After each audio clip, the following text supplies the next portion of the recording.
Baik.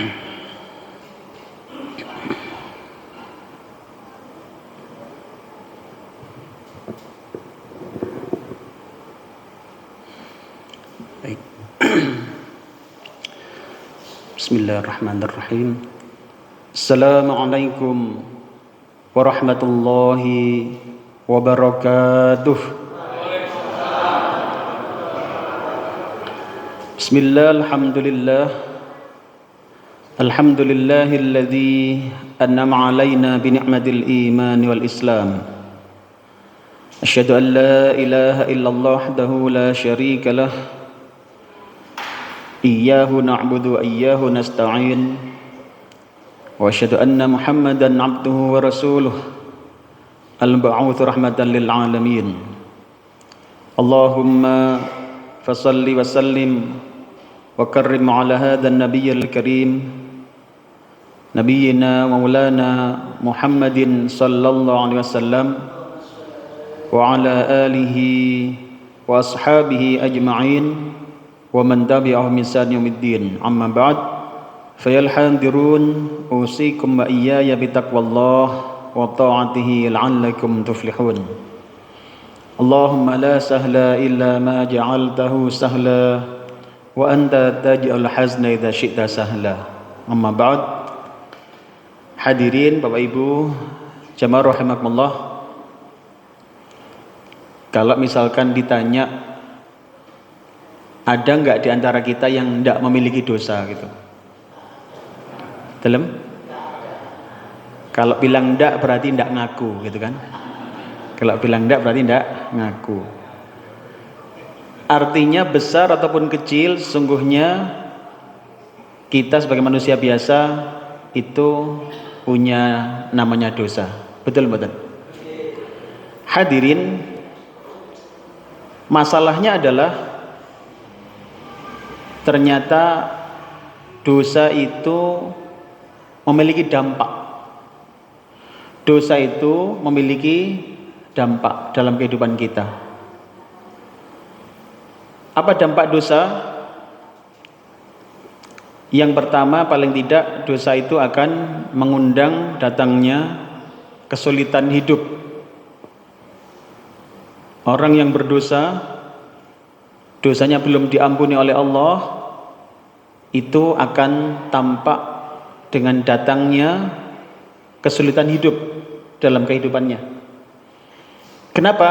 Karena Allah yang menyatakan demikian dalam surat Thaha ayat 124. Ada lagi, dosa itu ternyata juga mengundang datangnya musibah. Mengundang datangnya musibah. Maka dosa yang belum terampuni, orang-orang yang seperti itu akan banyak ditimpa musibah dalam kehidupannya. Karena memang demikianlah bahwasannya musibah-musibah yang datang itu tidak jauh-jauh dari dosamu, kata Allah. Di mana ayatnya? Di surat Asy-Syura ayat 30. Artinya di dalam kehidupan dunia, dosa itu sudah memiliki dampak. Dan tidak ada dampak yang enak. Dampaknya selalu tidak enak. Hadirin, yang ketiga, dosa itu menjadi sumber siksa neraka. Allah akan membalas amalan kita semuanya, yang baik dibalas baik, yang buruk dibalas buruk. Maka berhati-hatilah dengan dosa. Jika masih ada dosa di antara kita, segera bertaubat kepada Allah Ta'ala. Kenapa? Karena sampai ke bawah mati, itu bisa berdampak kepada siksa neraka. Pendek kata, dosa itu berdampak negatif, baik dalam kehidupan dunia maupun di akhirat. Hadirin, oleh karenanya, dalam kesempatan kali ini, tema kita adalah tentang taubat. Tentang taubat dari dosa. Dan kita ambil tema fadilah taubat ini untuk semakin mengingatkan kita tentang pentingnya taubat dan memberi semangat memotivasi kita untuk segera bertobat. Semoga yang hadir hari ini termasuk orang-orang yang bertobat kepada Allah dan diterima tobat kita oleh Allah Subhanahu wa taala. Amin ya rabbal alamin. Hadirin wakallah, pembahasan kita sebagaimana biasa kita bagi menjadi 3 sub pembahasan. Yang pertama adalah taubatlah sebelum terlambat. Taubatlah sebelum terlambat. Yang kedua adalah kita akan mengenal fadilah-fadilah taubat yang Allah sebutkan dalam Al-Quran. InsyaAllah akan kita kaji di antara nanti. Kemudian yang ketiga adalah bagaimana kita bertaubat atas dosa-dosa kita. Hadirin rahimahullah, Allah menjelaskan tentang seruan segera bertobat ini di dalam Al-Quran surat Az-Zumar surat ke-59 ayat 54. Monggo Pak. Dan kembalilah kamu kepada Tuhanmu dan berserah dirilah kepadanya sebelum datang adab kepadamu, kemudian kamu tidak dapat ditolong. Hadirin, Allah berfirman, A'udzu billahi minasyaitonir rajim. Wa anibu ila rabbikum wa aslimu lahu min qabli an ya'tiyakumul 'adzab.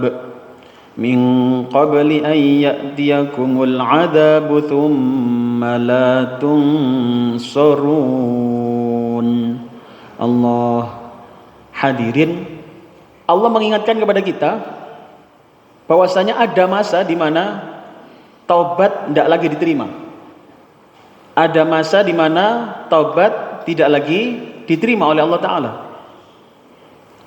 Bayangkan, orang-orang yang bertobat itu sungguhnya sangat disukai Allah. Allah sangat suka dengan tobat kita. Seperti seseorang yang kehilangan benda berharga kemudian ketemu lagi. Dan dalam kitab Riyadhus Shalihin digambarkan seperti itu. Betapa orang-orang yang bertobat itu disambut oleh Allah Ta'ala. Allah sangat suka dengan tobat kita. Laksana seseorang yang kehilangan hewan tunggangannya yang lengkap dengan seluruh perbekalan, tapi kemudian ketemu kembali setelah sedih luar biasa, ketemu kembali, senangnya luar biasa Allah kepada orang-orang yang bertobat. Tapi ayat ini menggambarkan ada saatnya di mana Allah tidak lagi menerima tobat, Allah tidak lagi memberikan pertolongan. Artinya ada saat di mana tobat itu dianggap terlambat. Pernah dengar kasusnya si Fir'aun? Pernah dengar? Setelah dia kelelep, apa kelelep itu ya? Ya, tenggelam. Berarti tidak ngantuk panjenengan, alhamdulillah. Hadirin, saat di laut dia tenggelam, kemudian dia baru kemudian menyatakan, wah, saya beriman kepada Tuhannya Musa. Kalau begini saya jadi percaya nih, memang benar ada Tuhan ini. Amantu bi Rabbi Musa wa Harun. Saya percaya sama Tuhannya Musa dan Harun. Sudah kelelep, sudah megap-megap, baru bilang beriman kepada Allah Ta'ala. Apa yang terjadi? Bahasanya, mungkin malaikatnya bahasanya telat mas bro gitu kan ya. Lawingi nang diae gitu kan. Sudah dibilangi bolak-balik sama Nabi Musa alaihissalam, sama Nabi Harun, malah dibuli, malah disiksa pengikutnya, gitu kan? Hadirin makallah, ada saatnya di mana taubat tidak lagi diterima. Maka takutlah ini terjadi pada kita, hadirin. Maka bersegeralah untuk bertaubat. Wa anibu ila rabbikum wa aslimu. Hadirin, ada sebuah ayat juga yang mengingatkan kita bahwasanya kita ini berpacu dengan kematian. Dalam Al-Quran surat Al-Jumu'ah surat 62 ayat 8. Monggo Pak. Katakanlah, sesungguhnya kematian yang kamu lari daripadanya, maka sesungguhnya kematian itu akan menemui kamu. Kemudian kamu akan dikembalikan kepada Allah yang mengetahui yang gaib dan yang nyata. Lalu Dia diberitakan kepadamu apa yang telah kamu kerjakan. Hadirin, kita ini berpacu dengan kematian. Sadar atau tidak, hidup kita ini semakin hari semakin habis. Jenengan merasa bahwa hidup ini semakin hari semakin habis itu? Atau merasa kalau semakin tua semakin dan kalau semakin tua semakin lincah? Hadirin, kita ini semakin hari semakin berkurang umur ini. Ingat Rasulullah kan sampun bersabda itu kan tentang umur itu, a'maru ummati ma baina sittina ila sab'in. Umur umatku, kata Rasulullah, itu adalah antara 60 sampai 70 tahun saja. Jadi kita ini Pak, jenengan mau siap gak siap, umur kita ini jatahnya hanya 60 sampai 70 tahun saja. Wa aqalluhum may yajuzu dzalik, kalaupun lebih kata Nabi itu enggak banyak. Umur kita ini antara itu saja, 60, 70.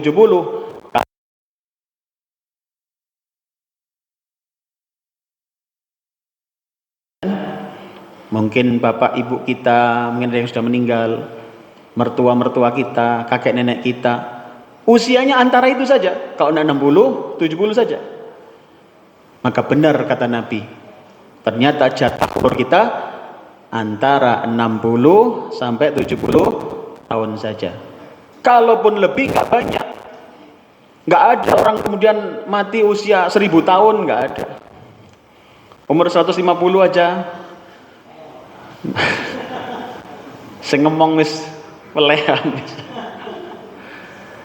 Saya pernah menjumpai ada seorang Mbah Buyut begitu ya, itu sudah usia 106 tahun.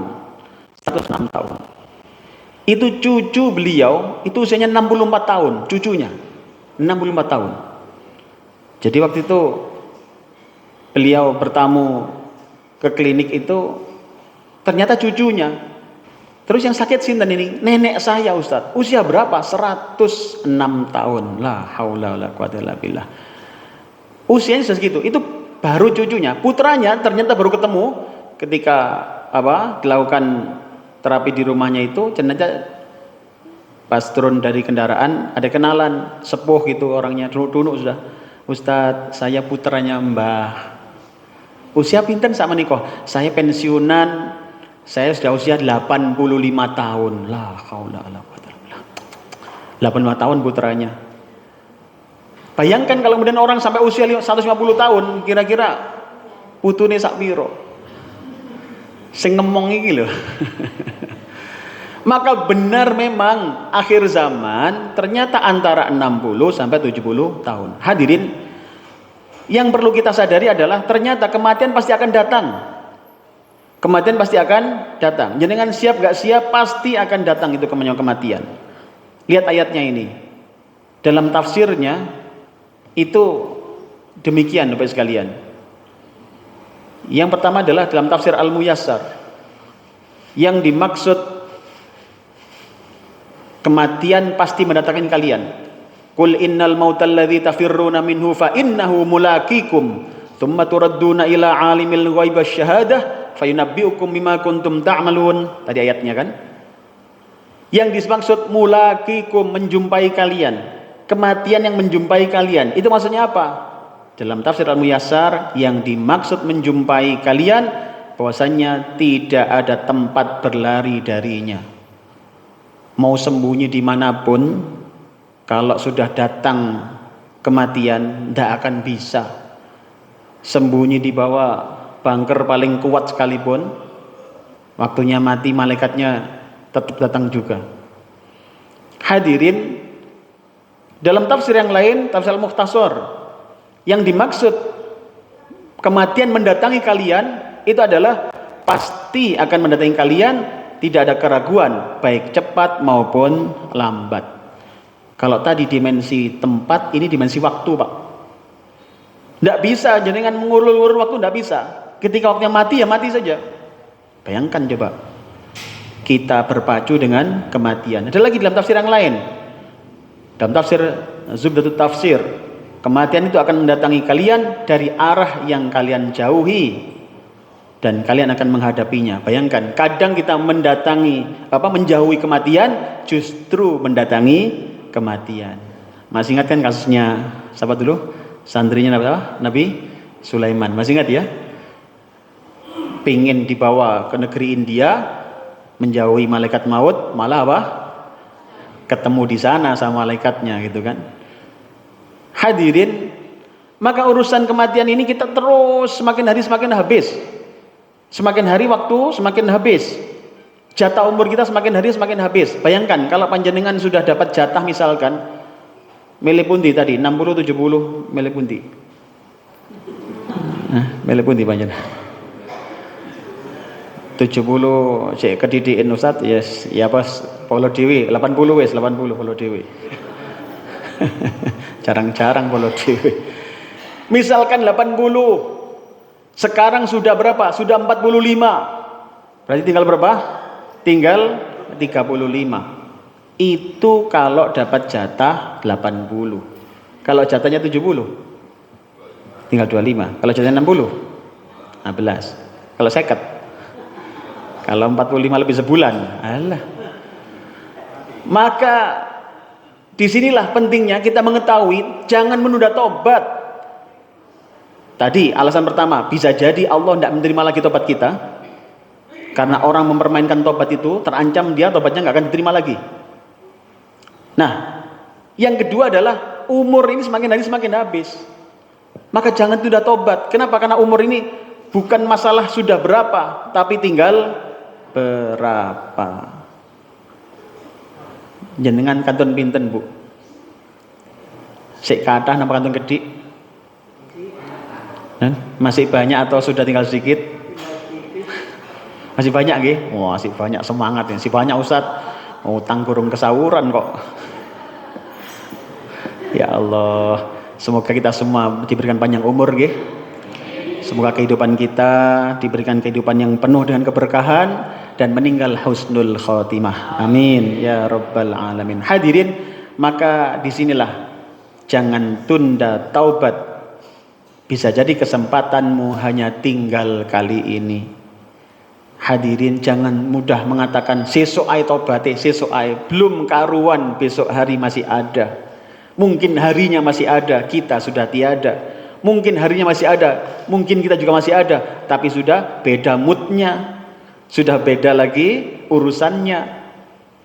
Maka jangan tunda tobat, karena bisa jadi kesempatanmu hanya tinggal kali ini dan tinggal penyesalan. Hadirin, setiap kita memiliki sebuah dosa, kesalahan, segera bertobat. Jangan tunda besok-besok hari. Langsung istighfar, astagfirullah, minta ampun kepada Allah. Hadirin, seperti apa caranya? Nanti di bagian akhir akan kita tunjukkan insyaallah. Hadirin wa birahmatullah, sekarang bagian kedua, yakni fadilah taubat. Kalau tadi apa? Tentang jangan tunda taubat. Apa alasannya tadi? Paling enggak 2 alasan. Pertama, bisa jadi akan bertemu masa di mana Allah tidak lagi menerima taubat. Maka jangan tunda taubat. Yang kedua, bisa jadi umur kita sudah semakin habis dan tidak ada lagi kesempatan taubat. Maka jangan tunda taubat. Hadirin, masuk bagian kedua, fadilah taubat. Hadirin wa birahmatullah, ternyata taubat ini selain tadi tidak hanya kita berharap terampuni dosa sehingga tadi kesempitan hidup bisa menjadi kelapangan hidup. Tadi kan masih ingat ya? Dosa itu mengundang kesempitan hidup. Maka dengan bertobat kita berharap hidup yang asalnya sempit menjadi lapang. Faham betul Bu panjenengan? Faham nggih? Faham, alhamdulillah. Nyantol mboten sing ngeten nggih? Nyantol, alhamdulillah. Ono gawene kita. Hadirin, maka ketika kita menghadapi kesulitan hidup, ternyata salah satu sebabnya adalah dosa. Tadi kan, dengan bertobat kita berharap dosa terampuni, kemudian kehidupan menjadi lebih lapang. Kan ngoten, lebih nyaman hidup niki. Kenapa? Semula dosa-dosa yang mengundang kesempitan hidup, Allah berkenan mengampuni semua. Yang kedua tadi kan, dosa mengundang apa? Musibah. Maka dengan bertobat kita berharap musibah-musibah menjadi semakin hilang dari kehidupan kita. Mungkin banyak musibah di mana-mana, tapi hidupnya masih tenang. Kenapa? Allah cukupkan, Allah cukupi dia. Kenapa? Dia senantiasa dalam naungan ampunan Allah. Kenapa? Dia bertobat. Hadirin, ditambah lagi tadi yang ketiga, dosa itu mengundang neraka. Maka dengan bertobat ini harapannya tidak kena neraka, kan begitu kan diantaranya. Nah, ada lagi tambahan ternyata Bapak Ibu. Tobat ini tidak hanya urusan dengan tadi kesulitan hidup, tidak dengan musibah, bahkan ancaman neraka. Ada lagi ternyata tobat itu memiliki beberapa fadilah. Sekali lagi, ini perlu kita renungkan sehingga kita semakin semangat untuk bertobat. Jangan tunda. Tadi kan di awal jangan tunda. Ini harapannya semakin memperkuat dorongan kita untuk jangan menunda taubat. Hadirin, yang pertama adalah orang bertobat itu akan diberikan kenikmatan oleh Allah Ta'ala. Ditambah kenikmatan Allah Ta'ala. Di mana dalilnya ini? Al-Quran surat Hud ayat 3. Monggo Pak. Dan hendaklah kamu memohon ampunan kepada Tuhanmu dan bertobat kepadanya. Niscaya Dia akan memberi kenikmatan yang baik kepadamu sampai waktu yang telah ditentukan. Dan Dia akan memberikan karunia-Nya kepada setiap orang yang berbudi baik, berbuat baik. Dan jika kamu berpaling, maka sungguh aku takut kamu akan ditimpa adab pada hari yang besar, hari kiamat. Baik, matur nuwun. Hadirin, surat Hud ayat 3. Dalam tafsir Ibnu Katsir dijelaskan apa yang dimaksud dengan nikmat yang nikmat yang baik. Tadi kan saya kasih warna itu. Nikmat yang baik itu apa? Mata'an hasana, yumatti'kum mata'an hasana. Itu kan ayatnya. Jadi kalian akan diberikan Allah kenikmatan yang baik. Apa itu kenikmatan yang baik? Dalam tafsir Ibnu Katsir dijelaskan begini, bahwasanya dimaksud kenikmatan yang baik adalah nikmat yang terus menerus. Bayangkan, jenengan umpama dapat nikmat kepingin nikmatnya segera hilang atau terus menerus? Nikmat nggak ada duit kathah niku kepingin cepet ndangtek napa terus menerus akeh terus? Akeh terus nggih? Cocok. Sekali kula cocok jenengan berarti. Kepingin terus menerus. Memang seperti itu manusia. Maka caranya kalau panjenengan ingin seperti itu, tobat. Bayangkan. Maka kalau kita nikmat yang kita rasakan selama ini kok bolak-balik nggih Ustaz nggih, kadang ono kadang gak ono, kadang ono kadang gak ono. Dagangan kadang payu kadang gak payu. Kadang ono sing pesen niku galon sampai 10. Kadang kirim. Jawabannya gampang, sik terawih bos. Kita doakan rezekinya banyak nggih. Masya Allah. Hadirin, maka orang yang bertaubat itu diberikan yumatti'kum mata'an hasana, diberikan kenikmatan yang baik, dan ternyata maknanya terus menerus. Luar biasa coba. Jenengan yang kepingin kenikmatannya terus berlangsung, bertobat pada Allah Ta'ala. Ternyata ini fadilahnya. Jenengan kepingin sekarang yang kebahagiaan sudah dirasakan sekarang, tambah lebih bahagia lagi, banyak tobat. Kita sudah senang dengan putra putri kita, alhamdulillah wis nyeneng nih, ya kan? Mungkin putranya 5 orang misalkan, nurut-nurut kabeh kan, didhawuhi gampang. Wah, luar biasa itu. Kan kadang-kadang malah sebaliknya kan, putrane gangsal, Sing situ diomongi pisan, balese 10. Sing situ dikongkon buantahan terus, ya kan? Angel pun niki.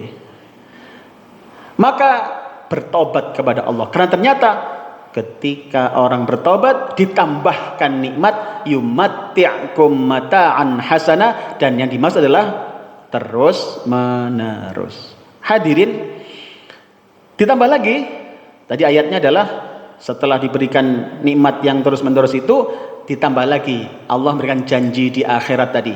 Tadi ayatnya masih kita bisa baca ya. Nih, wa yu'ti kulladzi fadlin fadlah, itu ayat yang kedua, apa namanya, di bagian kedua, wa yu'ti kulladzi fadlin fadlah.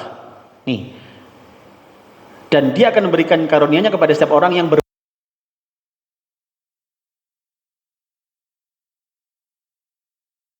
nikmat di akhirat. Artinya kalau orang tobat Bapak Ibu, dunia dapat, akhirat dapat. Enak nopo enak ngeten niku? Enak. Maka jangan tunda, Bu. Ngenteni nopo?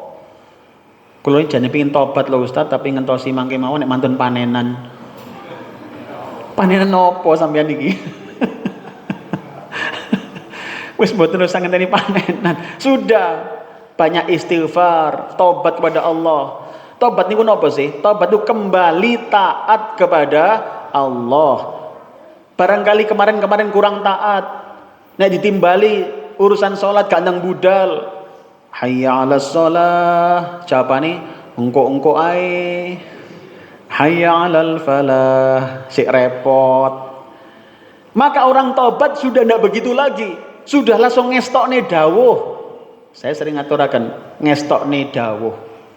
Maka kalau saya sampaikan kualitas orang sholat itu tepat waktu, itu maknanya adalah awal waktu. Saya tidak mengatakan yang waktunya agak ke belakang itu kemudian tidak sah, boten.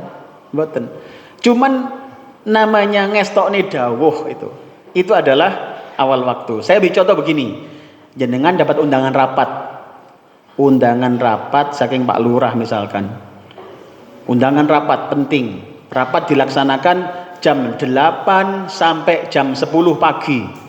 Jam 8 sampai jam 10 pagi. Niku sing bener jenengan rawuh jam 8 kurang seprapat napa jam 10 kurang seprapat? Jam pinten jenengan rawuh? Kan loh, kan jam 10 kurang seprapat nggih dereng telat, pancen dereng telat. Tapi bahasain apa? Terlalu. Lo kadang niku didhawuhi yo gak ngandel kok. Dikandani, Mbak Yu sampe nek salat aja jam 12:30 pokose, dhuwur-dhuwur kok 12:30. Lho ngoten niku tambah napa ndhawuhi sing nyanjangi kok. Lho, tak kandhani yo, waktune dhuwur iku jam 12:30 sampai jam 2:30. Mulane ngaji yo ta lah. Lho ngoten tambah dibalik ngoten. Angel pokokipun. Sing ndhawuhi malah diceramahi dadakno. Namanya ngestokne dawuh. Kalau memang bisa awal, kenapa akhir? Ibarat rapat undangannya jam 8 sampai jam 10, maka datangnya jam 8 kurang seperempat lah, ngoten ngestokne dawuh niku. Disitulah bedanya ketika kita bertobat pada Allah. Nek Allah sing manggil, labbaik Allahumma labbaik, nggih Gusti, siap. Maka bertobat kepada Allah ternyata tidak hanya terambunkan dosa-dosa, tadi apa? Ada kenikmatan yang Allah berikan di dunia maupun di akhirat.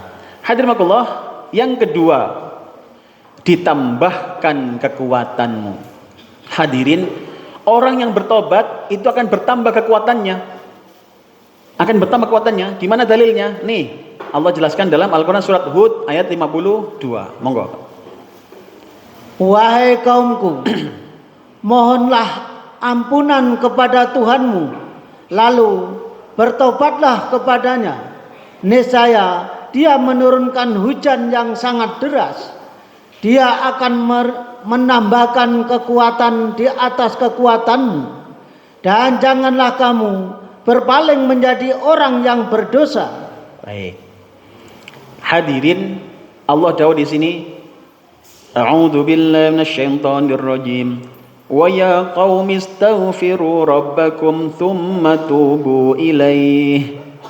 ثم توبوا إليه يرسل السماء عليكم مدرارا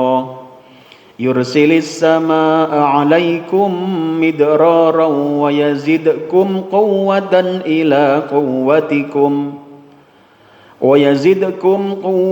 إلى قوتكم ولا تتولوا مجرمين. Allah. Hadirin, orang yang bertaubat akan ditambah kekuatannya oleh Allah Ta'ala. Wa yazidkum quwwatan ila quwwatikum.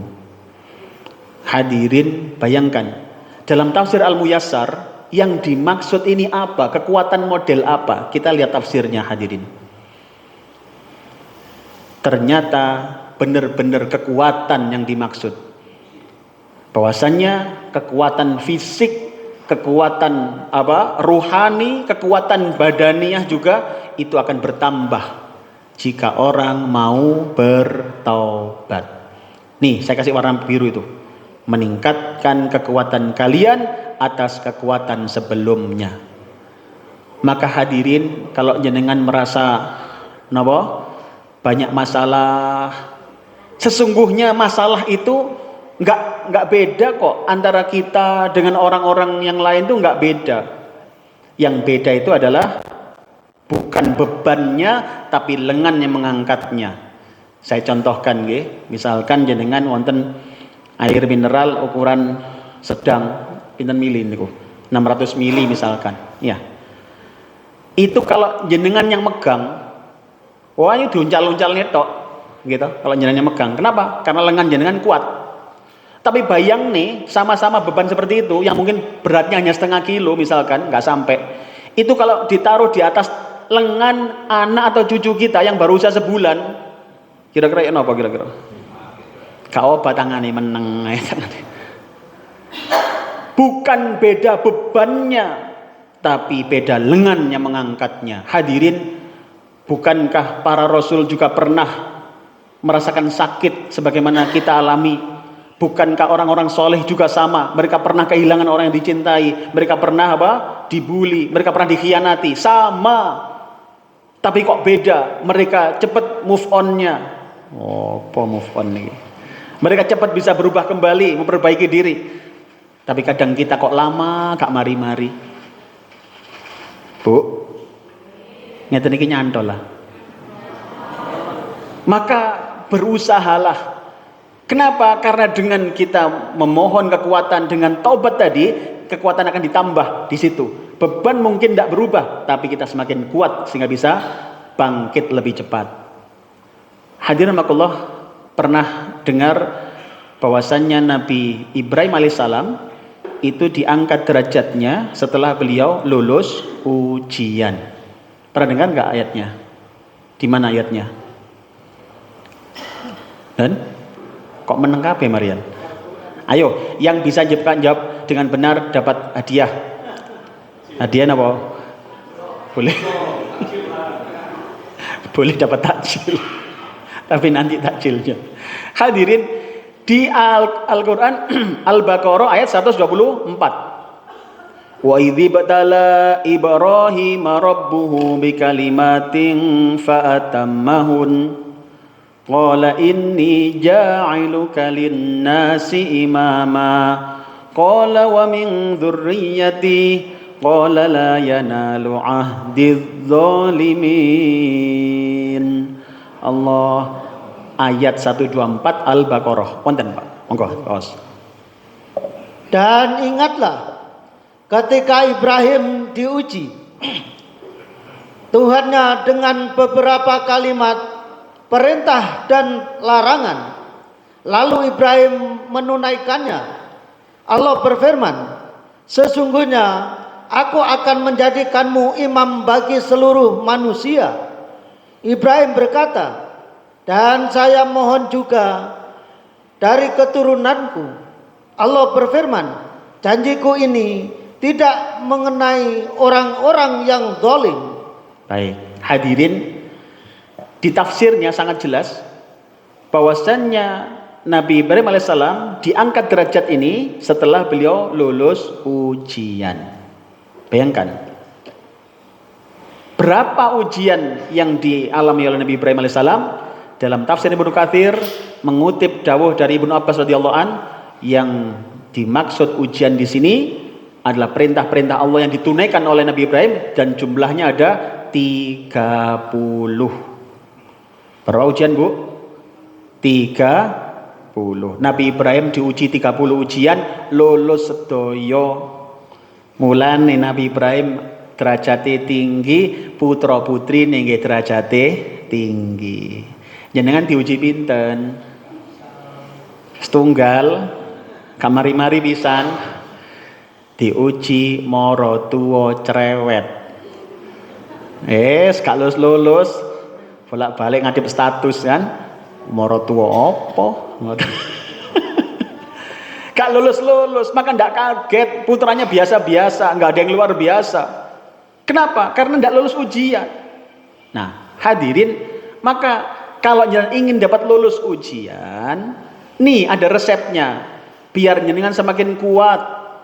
Sakjane musibah ujian itu bebannya sama dengan yang lain, hanya lengan yang mengangkatnya beda. Maka kalau ingin lebih kuat, tobatlah. Karena ternyata dengan tobat Allah akan wayazidkum quwwatan ila quwwatikum. Allah memperkuatmu, menambah kekuatanmu. Hadirin, maka saya beri begini quote-nya nih. Saat kau lelah menghadapi kehidupan, dapatkan kekuatan barumu dengan apa? Bertaubatlah. Enten sing kira-kira kajange ngelokro-ngelokro ngoten, Bu? Nen? Sing mulai rada jare kentekan-kentekan apa? Semangat nanti kalau Ustadz saya lelah menghadapi kehidupan. Maka resepnya tobat. Tobat. Ya Allah, banyak tobat, mohon ampun pada Allah, banyak beristighfar, kembalilah taat kepada Allah. Kembalilah taat. Apa sih yang menimpa kita? Oh, masalah rizki. Kok mulai biyen kok pancet mawon Ustad, kula niki kurang nopo padahal kula niki salat sampun, kula niki jamaah terus lho tanggal basit padahal kula niki ngoten ngaji niku sakniki bendina ngajine Ustad, tapi ket biyen kok pancet gak duwe daw wit ae. Mungkin ada dosa yang mengganjal, Bu, coba dicek. Mungkin hubungan dengan manusia, mungkin kali wong tua kurang sae, itu menjadi masalah. Jangan dikira urusan dengan orang tua itu enggak bermasalah. Ingat, seseorang yang kurang mendoakan orang tua itu mempersempit rizkinya loh. Ada dawai begitu, kurang mendoakan orang tua itu mempersempit rizkinya. Itu baru mendoakan loh. Apalagi terus ngelarani hati wong tua. Dan wong tua niku termasuk nggih mara tua.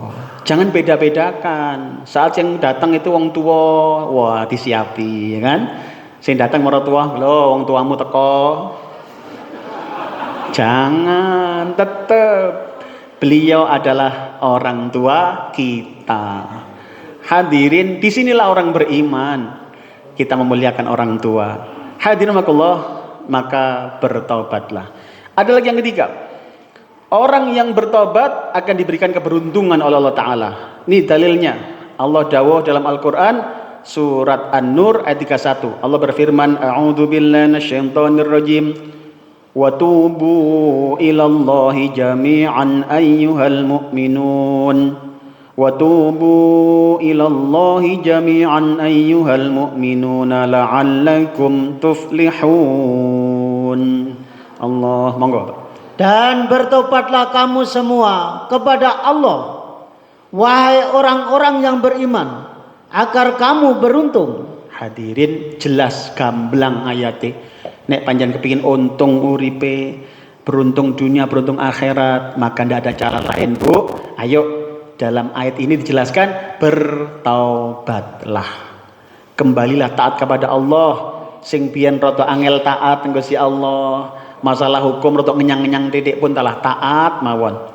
Gusti Allah ngutus salat ya salat, ngutus siam nggih siam, ngoten nggih. Wis kadek ngenyang-ngenyang, ngoten nggih. Alasane kan ngakeh kan biasae kan. Pengen poso, alasannya ono, saya ini ndak kuat Ustadz puasa itu Ustadz. Wes gaya. Padahal umur selawe ndak kuat poso. Hadirin, hanya karena kemauannya yang kurang kuat, bukan kekuatan sebenarnya. Hadirin Allah. Kemudian bagian terakhir adalah bagaimana cara bertobat. Hadirin Allah. Kita maghribnya jam itu, jam 5? 4? Oh 53, masih ada 12 menit ya. Baik, kita teruskan dulu. Sekarang bagaimana cara bertobat? Hadirin Allah, taubat itu apa sih? Tadi saya jelaskan di depan sampun, yaitu kembali taat kepada Allah. Jenengan pokoknya unen-unen tobat itu sing yo napa sih? Napa kudu mesti dosa sing gede, maksiat gede? Mboten kudu ngoten. Pokoknya setiap ketidaktaatan kepada Allah itu dosa. Dan tobat adalah kembali taat kepada Allah. Kembali taat. Sing asale kurang taat, semakin taatlah kepada Allah. Itulah taubat. Hadirin Allah, hukumnya wajib dari semua dosa. Taubat niku wajib Bapak sekalian. Untuk semua dosa maka hukumnya taubat itu wajib. Baik dosa yang model apapun. Hadirin, dosa itu dibagi dua. Dosa dibagi dua. Pertama adalah dosa kepada Allah yang tidak berhubungan dengan hak manusia atau hukukul adami. Jadi dosa ini enten warna kalih. Sing pertama dosa kepada Allah tapi tidak ada hubungan dengan manusia. Apa contohnya niki? Salat, puasa, menutup aurat, tidak ada hubungan dengan hak manusia niku. Maka taubatnya nanti berbeda nih dengan taubatnya ketika yang berhubungan dengan hak manusia. Jadi yang pertama adalah dosa kepada Allah yang tidak berhubungan dengan hak manusia. Hadirin, yang kedua adalah dosa kepada Allah yang berhubungan dengan hak manusia. Jadi dosa kepada Allah sama tetap kepada Allah nih, tapi ada hubungan hak manusia. Ada hukukul adami. Apa contohnya? Dosa memaki orang lain, meneng-meneng nyeladu tonggo, ngoten niku nek tobat ndak cukup istighfar tok panjenengan mangke, ndak cukup niku. Mulane nun sewu, tobatnya teng Gusti Allah niku lebih mudah untuk urusan yang dengan Allah saja dibanding dengan manusia. Nanti kita lihat lagi.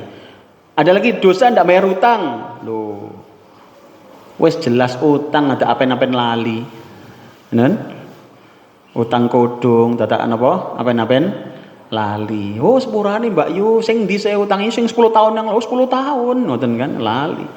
Apen-apen lali. Hadirin, termasuk mencuri. Jadi hati-hati. Lho kadang niku lak awake dhewe gampang nih nggih. Gawe brengkesan ngoten nyuwek napa godhonge tonggo sret ngoten mawon. Ngeten niki nek jenengan damel brengkes dos pundi lho Bu Kaji, kula niki gampang ngajeng mriku enten kata simbukan, kata godhong gedang, tanahe sinten tanahe tonggo. Tapi pun izin sampun Bu Kaji gak izin ya apa prasane nun? Ya izin ta lah. Tapi kalau ndak izin itu mencuri. Lho ngoten niku terus bayangkan wis barang colongan dimakan anak bojone. Kira-kira dadi napa kira-kira? Dadi anak temenan apa anake grandong? Ya Allah, maka ndak kaget banyak anak-anak yang kemudian susah dinasehati, jangan-jangan kemasukan harta yang tidak halal. Memfitnah termasuk, hati-hati hadirin. Ternyata memfitnah juga hubungan dengan hak anak Adam. Sekarang bagaimana tobatnya? Hadirin, untuk dosa model pertama yang tidak berhubungan dengan hak anak Adam, maka tobatnya yang pertama ada 3 tobatnya. Syaratnya ada 3. Yang pertama adalah berhenti dari dosanya. Harus berhenti dari dosanya. Nek pancen tobat saking napa ninggal sholat, ya sudah berhenti. Jangan terus-terusan ninggal sholat, kan begitu. Hadirin, hidup ini pancen tidak sempurna kok. Tidak usah khawatir. Jangan nggak usah merasa, wah aku ini elek sedunia, mboten.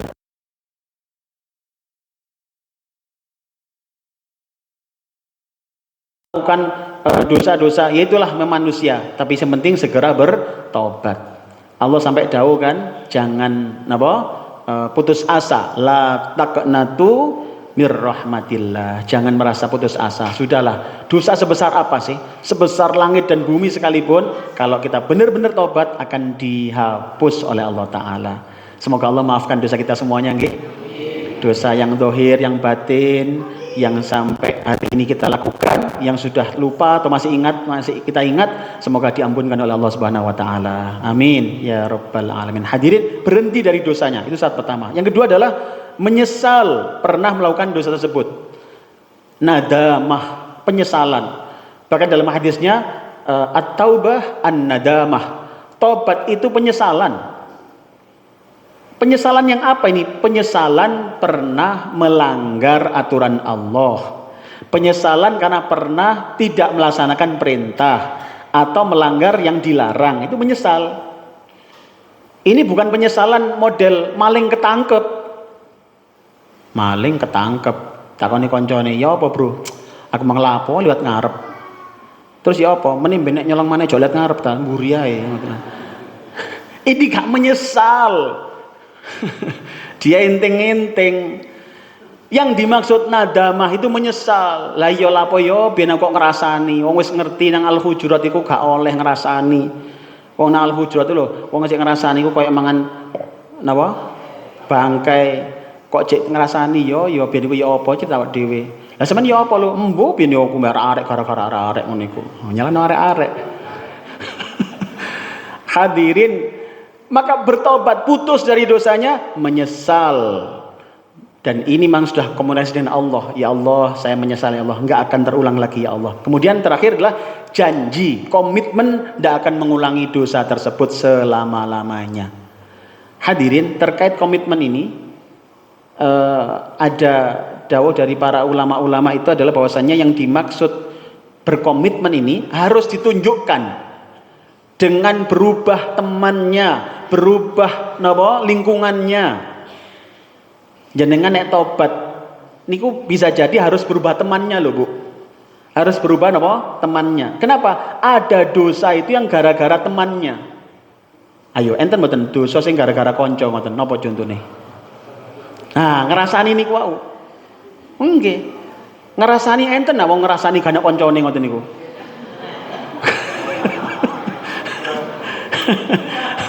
Mboten enten mesti ana kancane.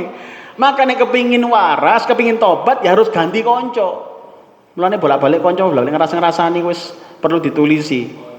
Dan omahe tulisi mangke perlu tidak menerima tamu rasan-rasan. Hadirin itu. Maka hati-hati. 3 syarat ini jika tidak terpenuhi secara lengkap maka tobatnya dianggap tidak sah. Ini para ulama dahulu, Pak. Maka kalau ingin tobat, ya 3-tiganya harus beres. Berhenti dari dosanya, menyesal, kemudian apa? Berkomitmen tidak ngulang lagi selamanya. Hadir makullah, ini kalau apa? Dosa model pertama. Apa itu? Dosa kepada Allah yang tidak ada hubungan dengan hak manusia. Sekarang yang ada hak dan manusia, yang ada hubungan dengan manusia itu model kedua. Jadi hubungan dosa kepada Allah, tapi ada hubungan dengan hak anak manusia, hak anak Adam. Apa itu? Bagaimana cara tobatnya? Hadirin, syaratnya ada 4. Yakni 3 yang tadi ditambah 1 syarat lagi. Jadi 3, napa wau? Pertama, berhenti dari dosanya, menyesal karena telah melanggar larangan Allah atau tidak melaksanakan perintah-perintah Allah. Kemudian yang ketiga apa? Berkomitmen tidak ngulang lagi selama-lamanya. Nah, ditambah keempat, apa itu? Yakni mengembalikan hak yang diambil. Hadirin, mengembalikan hak yang diambil. Jika itu berupa harta, maka harus dikembalikan. Kembalikan, Pak. Jadi misalkan tenggene koncone PJ eling sanjangi, Mbak sepurani yo sampean cek eling kodong sing ilang biyen niku. Sing nanti sih pas wayahe nang masjid iku lho san mermer kodonge ilang. Iya, terus apa sepurani yo Mbak iku ben aku sing njupuk sakjane. Oh, sampean ta Mbak yo. Kembalikan kalau memang bisa dikembalikan. Jika tidak bisa, maka apa? Minta ridhonya. Hadirin, jika menyakiti hati harus minta maaf dulu. Jika urusan hati, Pak, bukan barang nih, menyakiti hati. Loh kan kadang enten tiyang niku kadung ngomong niku kebablasan ya. Model napa niku? Angger napa? Jeplak niku nggih. Ya apa dadak ngomong gak dipikir dhisik. Niku nek terus atine kadung lara. Ngeten iki rada angel tobaté, Bu. 3 tadi syaratnya, tambah niki jenengan harus minta maaf pada dia. Sepurane yo Mbak, aku mang keceplosan. Sakjane aku yo gak pengin ngomong ngono. Sepurane. Memang sampeyan ngomong apa? Aku mau ngomong sampeyan udah wis elek. Tuwek. Ya cot baleni maneh loro ati maneh wong. Hadirin, nah jika menggunjing harus minta halalnya. Tuh, hati-hati niki, rada repot estu. Dipisah lagi oleh para ulama. Jika menggunjing itu ngerasani niku dibagi 2. Pertama, jika yang digunjing sudah tahu atau yang digunjing belum tahu, niku tobaté beda. Nek sing digunjing, sing dirasani kadung semerap, niku lebih rumit jenengan. Kenapa? Harus minta maaf, harus mengklarifikasi kepada beliau dan juga memperbaiki nama beliau di forum yang sama. Di forum yang sama. Ngerasani tenggene rapat RW, siap-siap jenengan angel klarifikasi niku. Mulane hati-hati. Yang kedua, yang dirasani belum ngerti. Nah, niku paling tidak adalah memperbaiki namanya di forum, di majelis yang sama. Orang-orang terus ngomong, iki si A iku saiki apik lho, jaremu wingi wonge medhit. Enggak, sapa sing muni wong apik tak kandhani, apik wonge. Wong apik. Ya kok kadang-kadang tok. Hadir. Perbaiki namanya, itu tugas kita kalau pingin tobatnya diterima. Kesimpulannya, pertama, kita butuh tobat untuk kebaikan dunia dan akhirat. Yang kedua, tobat mengundang berbagai keuntungan. Bertambahnya kenikmatan hidup, bertambahnya kekuatan dan keberuntungan. Yang 3, jangan tunda tobat. Kesempatan bisa jadi tidak terulang kembali. Terakhir, segeralah mohon ampunan, sesali kealpaan dan berjanjilah menjadi lebih taat kepada Allah. Akhirnya, semoga Allah menerima tobat kita. Selamat kembali taat kepada Allah dan Rasulnya. Rabbana atina fid dunya hasanah wa fil akhirati hasanah wa qina adzabannar. Wa sallallahu ala Muhammad walhamdulillahi rabbil alamin. Hadirin, demikian kajian kita. Jika ada kebenaran semua dari Allah, jika ada kekurangan mohon dimaklumi dan dimaafkan. Selamat berbuka puasa, semoga Allah menerima Ramadan kita. Fil kalam ihdinas mustaqim, subhanakallahumma bihamdika asyhadu an la ilaha illa anta astaghfiruka wa atubu ilaik. Assalamualaikum warahmatullahi wabarakatuh.